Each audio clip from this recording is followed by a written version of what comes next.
the Milwaukee Bucks, the Cleveland Cavaliers, the Phoenix Suns, and the Utah Jazz. Well, and the Trailblazers, but that just doesn't quite sound as nice. But regardless, those are the 5 teams with the best records in the NBA. 4 of those teams made moves to get better this season, and one of those teams did the opposite, or at least that's what we thought. Because after trading away the 2 faces of the franchise, most people expected Utah to fall off a cliff, and I'd love to come on here and say I thought the exact opposite, and thought the Jazz were going to be one of the best teams in the NBA through the first 8 games of the season, but I didn't, and I don't think anyone else really did, which is why so far, they've been undoubtedly the shock of the season. But before I talk about the team as a whole, and the fact they've beaten multiple teams that people consider contenders in the West, remember that Donovan Mitchell trade? Well, we might not remember it for the draft picks that were in that trade, but rather remember it because Lauri Markkanen looks to be turning into a star in Utah. And when I mean star, I really mean it, because he's one of only 6 players in the league averaging at least 22 points and 9 rebounds a game. Those other 5 guys, well, I'll let you look for yourself. Now, what has made Lauri so good to start the season is his overall scoring package. Recently, his 3-point shot has started to fall again, and if it continues to drop, I don't know how you defend that man, because he's also been an absolute menace off the ball, often utilizing Clarkson and Conley's ability to collapse the defense before darting to the rim and finishing with easy dunks or catching lobs out in transition. But above all, the reason he looks every bit of a 20+ point per game scorer is his ability to also put the ball on the floor and finish against any number of defenders. Just watch him hit this ridiculous tough fade over Gobert, or on this play where he gets a smaller defender in McDaniels and bullies him before finishing with a nice soft hook. There are still some lost souls out there that think Lauri Markkanen is just a spot-up 3-point shooter that doesn't really play defense. We'll get to the defense in a bit, but he can do so much more than that offensively. I mean, he just had a 31-point, 11 rebounds, 4-block game against the Memphis Grizzlies. That is a Giannis-level stat line. Those are the kind of numbers he's putting up. And this is going to sound like I'm on crack, but through 8 games of the season, his impact has been on an MVP level. I'm not saying he's an MVP candidate or actually playing at that level, but his impact, hear me out, because just look at his on-off numbers. Basically, when he's on the floor and when he's off the floor, and you compare it to the likes of Jokic and Giannis in their MVP seasons, and you can see some similarities. It's very early in the season. I don't think he's going to be an MVP level player, but what I do think for certain is he's definitely in contention for an all-star appearance. But before we spend the whole video talking about Lauri, this has been a team effort from the Jazz, because what's so impressive is not just the 6 wins, but it's the fact that they've beaten the Nuggets, the Wolves, the Pels, and the Grizzlies twice. And like I said, every one of these teams have been considered contenders by some people. And ironically, Utah are beating these teams by doing what has made them so good for several years, which is knocking down a high volume of 3-point shots. But there is one little minor difference. It's the fact that this season, their assist numbers have gone up quite significantly, which is clearly a team effort, but there's one player in particular who has made one of the most low-key improvements this season, and that's Jordan Clarkson. At 30 years old, JP has been a 6th man for pretty much his entire career, but this year he's been a starter, and he's doubled his assist tally. Clarkson has generally been a score-first guard that doesn't really pass a ton. This season, however, he's averaging over 5 assists a game, and he's been a flat-out good playmaker. Just watch this play where JC breaks down the defender before drawing a crowd and making a great kick out to a wide-open Malik Beasley.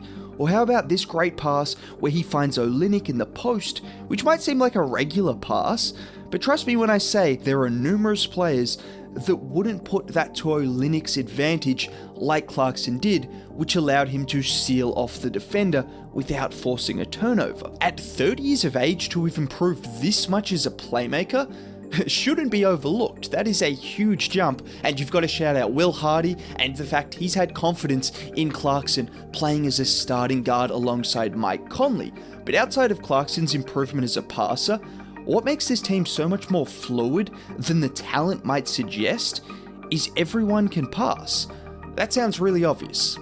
Well, it kind of is, because if you look at the likes of Olynyk, Markkanen, and Vanderbilt, along with those two guards I just mentioned, those are all capable playmakers and passers. Even off the bench, you have numerous guards that can also pass. And it all culminates when you look at plays like this, where Conley and Vando run a pick and roll before Vando kicks it out to Clarkson, who makes the next pass to a wide open Rudy Gay. But Will Hardy deserves a ton of credit, because with a team that is not supposed to really play together, it's just a bunch of trade assets, they have looked more fluid and more clean than the likes of the Pelicans, the Nuggets, the Grizzlies. These are fantastic offenses. It's pretty special for them to be playing this well. With that being said, are they playing too well? The elephant in the room. Should we just quickly address it? Because a lot of people are saying, oh, this is the worst thing that could happen to Utah. Oh my god, this is Danny Ainge's nightmare. Can we just relax for a second? Have we forgotten what the purpose of sports is? This isn't some side rant. Keeping on track with the Jazz, obviously a championship is number one when it comes to sport and basketball. But a team that is playing this well, that was not expected to play this well, that was never supposed to really be a team, and playing this brand of basketball, is a pretty fun experience for fans and for players. I mean, just listen to the atmosphere in Utah down the stretch of their comeback win against Memphis. Crosses over, Beasley, three. Yes! And the wiggle! Beasley is wiggling after the three! This is a regular season game, and there's not a single fan or player that is not getting the same jubilation that you would get from a playoff win. Enough about the tanking situation though. Can we talk about the defense? Because statistically, it's actually been the defense that has been more effective than the offense. And that might surprise some people when you look at a lineup of Conley, Clarkson, Markkanen, Olynyk, and Vanderbilt. But led by Vanderbilt and Lowry, Utah have had the right combination of versatility and rim protection. Yes, rim protection from Lowry, Markkanen, and Jared Vanderbilt, because Utah are currently holding opponents to the 4th worst percentage at the rim, only behind the Spurs, Clippers, and oh yeah, that team who's got that guy that's pretty good at defense. But it's plays like this that get me excited. Markkanen is at the 5 guarding the Ja and Adams pick and roll. Ja avoids the screen with a quick crossover, but watch Lowry move his feet, stay vertical, and then block the shot.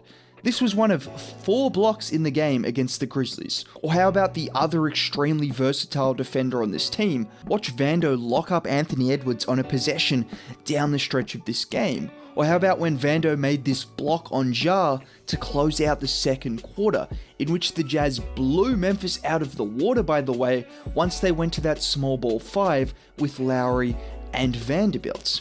And I'm once again going to be praising Lowry, which I've done a lot of, but it's because he doesn't seem to get the credit he deserves defensively. He made a big step up last year in Cleveland, and he seems to have gone to another level, because not only is he incredibly versatile, with the ability to step up and guard the ball handler in pick and rolls or guard wings on the perimeter, but he's also altering shots at the rim at a pretty damn high level, which is why the Jazz have been allowed to play lineups with just Lowry and Vando in the absence of Kessler, and look really solid defensively. You also have to give credit to Utah's perimeter defenders, who have been locked in as well to start the season, but the versatility of Lowry at the 5 along with Vanderbilt is really intriguing defensively. Oh yeah, and if you made it all the way to the end of the video, you may as well drop a like. Subscribe to the channel if you're new, that would be much appreciated. Have a great day.